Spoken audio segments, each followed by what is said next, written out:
Hi guys, I am Rakesh Bhagat sir. You are welcome to our channel Study Spoken English at the rate of Easy English 672. Our today's topic is simple past. दोस्तों simple past tense पे आज मैं आपको अच्छी तरह से समझाऊंगा, इतनी समझाऊंगा कि आप क्लियर कर पाएंगे, आपको कोई भी समस्या नहीं रह जाएगी सिंपल पास्ट से। तो सिंपल पास्ट में आइए चलते हैं टॉपिक की तरफ। सिंपल पास्ट के वाक्यों से बोध होता है कि कोई कार्य अतीत में संपन्न हुआ, यानी अतीत काल में पूरा हो गया। तो अतीत काल में पूरा हो गया, इसके लिए हम वाक्य कैसे बनाते हैं? जैसे नील Armstrong walk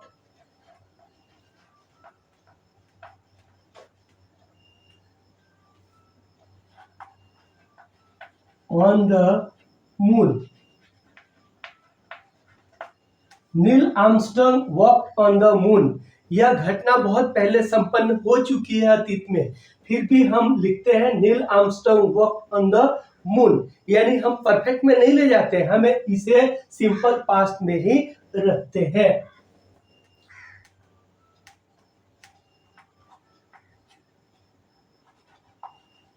She wrote a novel last year. वह पिछले साल एक उपन्यास लिखी। She wrote a novel last year. पिछले साल वह एक उपन्यास लिखी। तो यह भी घटना पिछले साल की है, लेकिन फिर भी यहाँ पर हम किसका इस्तेमाल करते हैं? सिंपल पास्ट का।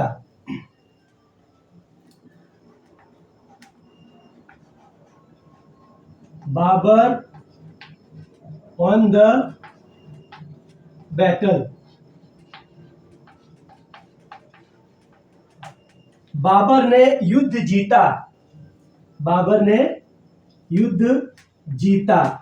तो ये बाबर मुगल साम्राज्य में आए, लेकिन फिर भी अभी हम ये 400-500 साल की घटना है, लेकिन फिर भी अभी हम लिखते हैं किसमें? सिंपल पास्ट में। Columbus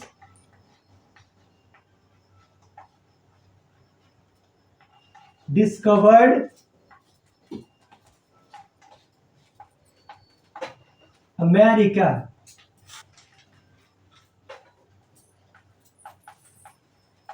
Columbus discovered America, Columbus ने अमेरिका की खोज की। तो ये चीजें देखिए, घटनाएं पहले हो चुकी है, यानी बहुत पहले हो चुकी है, फिर भी आज हम सिंपल पास्ट में इसे लिखते हैं। आप पुस्तकों में कहीं भी जाएंगे ऐसा ही आपको मिलेगा। Neil Armstrong walk on the moon, she wrote a novel last year, Babur on the battle, Columbus discovered America. तो इस तरह से वाक्य आपको मिलेंगे। तो सिंपल पास्ट के वाक्यों से बोध होता है कि कोई कार्य अतीत में संपन्न हुआ, यानी पूरा हो गया। सिंपल पास्ट के वाक्यों से अतीत की आदत का बोध होता है, यानी अतीत में पास्ट टेंस में हमारी कोई आदत होती है, उस आदत को भी हम सिंपल पास्ट में ही व्यक्त करते हैं। जैसे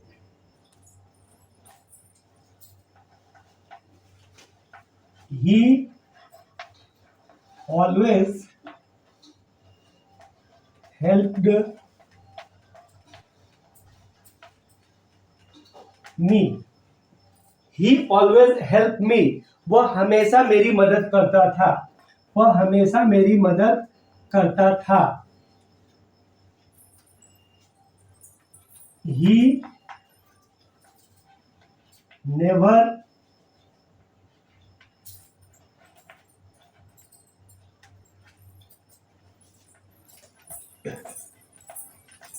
touched wine. He never touched wine. उसने कभी शराब को हाथ नहीं लगाया।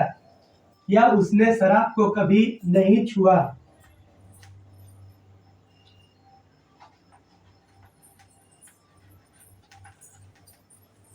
She used to speak English.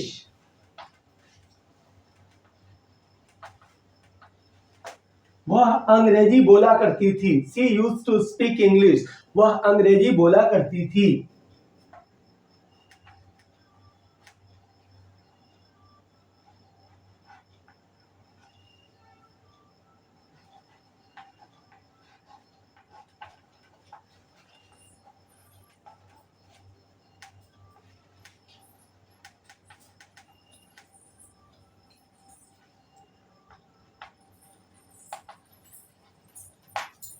We used to work early morning. हम लोग जल्दी सुबह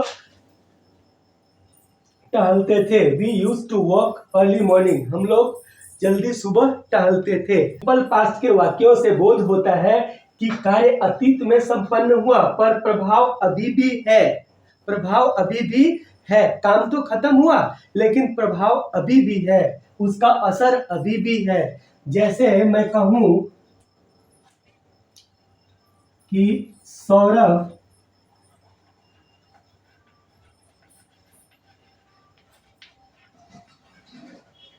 tossed the coin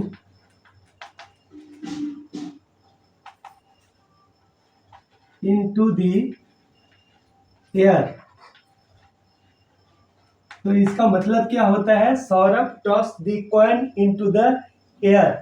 सौरभ ने हवा में सिक्का उछाली। तो सिक्का उछाली, उसका प्रभाव अभी भी है। दूसरा एग्जाम्पल लेते हैं। He went to take water. He went to take water. वह पानी लेने गया। तीसरा एग्जाम्पल लेते हैं। She just came. वह अभी आई। She just came. वह अभी आई। और चौथा नियम ले। The train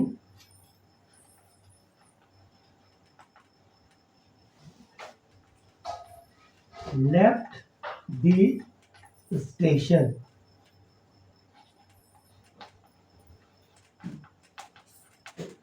The train left the station.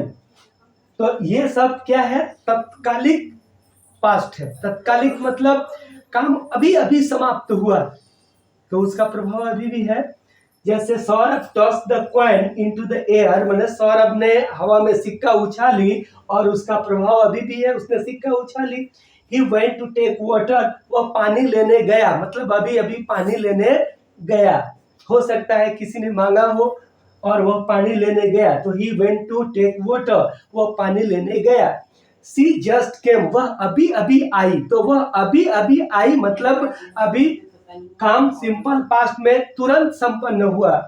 The train left the station, कि ट्रेन अभी अभी रवाना हुई, यानी ट्रेन अभी रवाना हुई, प्लेटफॉर्म से अभी रवाना हुई। तो जब अभी रवाना हुई तो यह भी क्या है कि उसका प्रभाव अभी भी है। समझ लीजिए कि कोई स्टेशन पहुंचा ट्रेन पकड़ने के लिए और उसके पहुंचने से पहले ही ट्रेन खुल गई, तो उसको बोलेंगे the train left the station.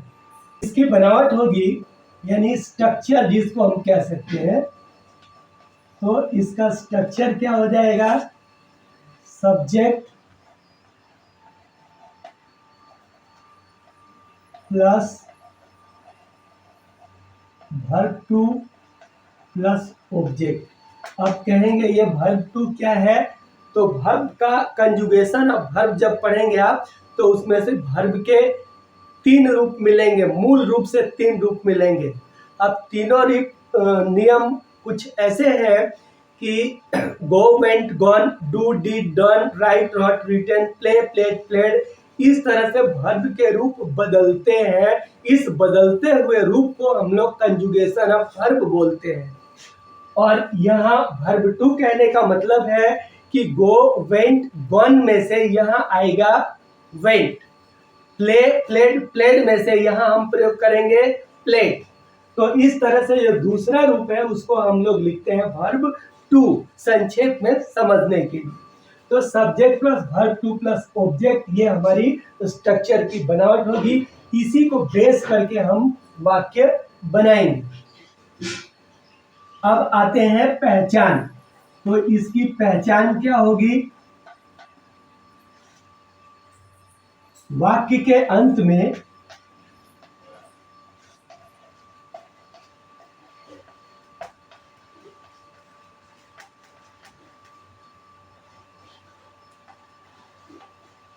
साथ ही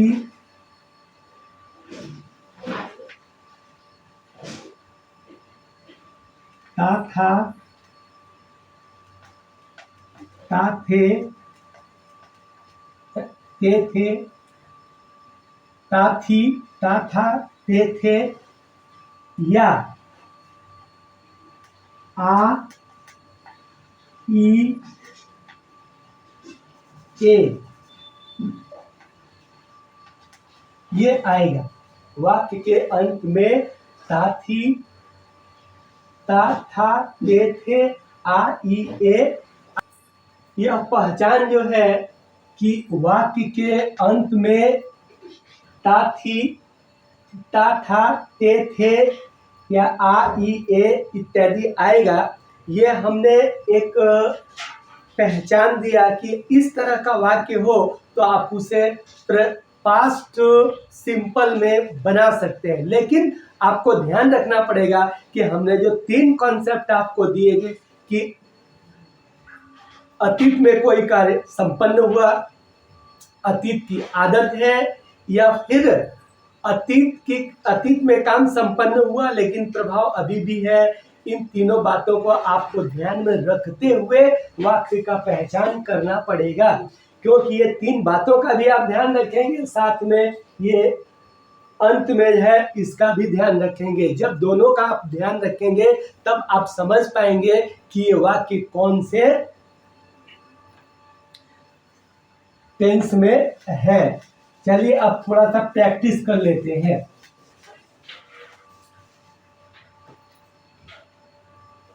मैंने प्रश्न पूछा, अगर ऐसा लिखता हूं कि मैंने प्रश्न पूछा,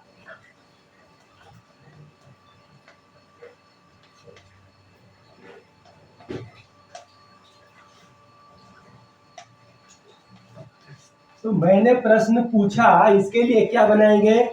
मैंने के लिए आई, पूछने के लिए आस्क्ड, और प्रश्न के लिए क्वेश्चन। है ना सरल? मैंने प्रश्न पूछा, आई आस्क्ड क्वेश्चन। है ना सरल? आपने समझा? देखिए, मैंने प्रश्न पूछा, आ क्या आया वाक्य के अंत में? आ।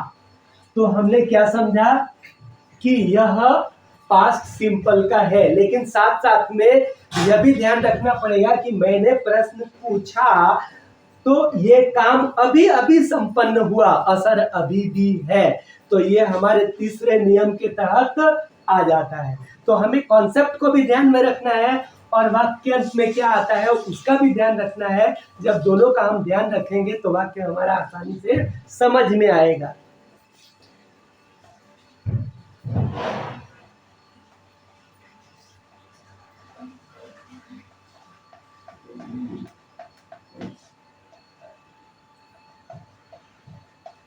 उसने पानी पिया, ही ड्रैंक वाटर। उसने पानी पिया, ही ड्रैंक वाटर।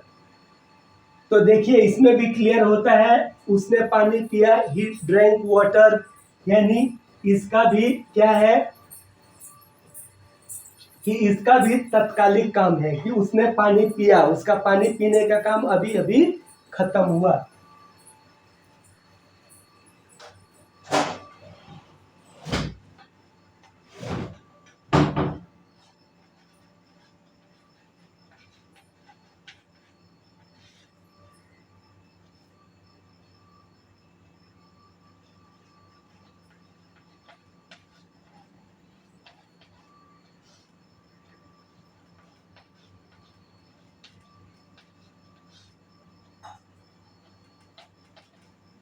तुम हमेशा अंग्रेजी बोलते थे, तुम हमेशा अंग्रेजी बोलते थे। तो इसमें क्या होगा, तुम के लिए यू, हमेशा के लिए ऑलवेज,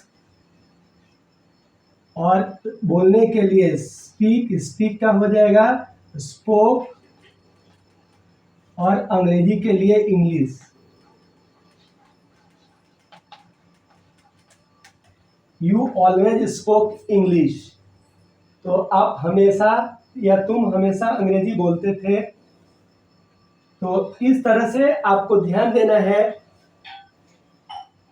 कि जब हम इस तरह से बनाते हैं तो उसमें subject plus verb two plus object लगता है, लेकिन कुछ कुछ शब्द ऐसे हैं जो वर्ब के पहले भी आते हैं, जैसे ऑलवेज है, नेवर है, सेल्डम है। इस तरह के कुछ कुछ शब्द हैं जो आदत के लिए, क्या आदत के लिए ये वर्ब के पहले आते हैं।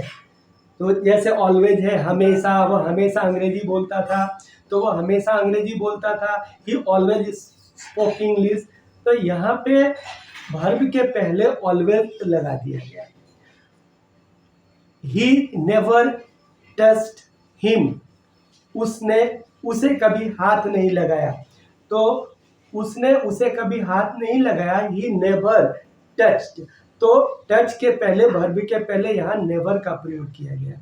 तो इस तरह से कुछ कुछ ऐसे शब्द हैं जो आदतों को बताते हैं, जो रेगुलर हुआ करता है।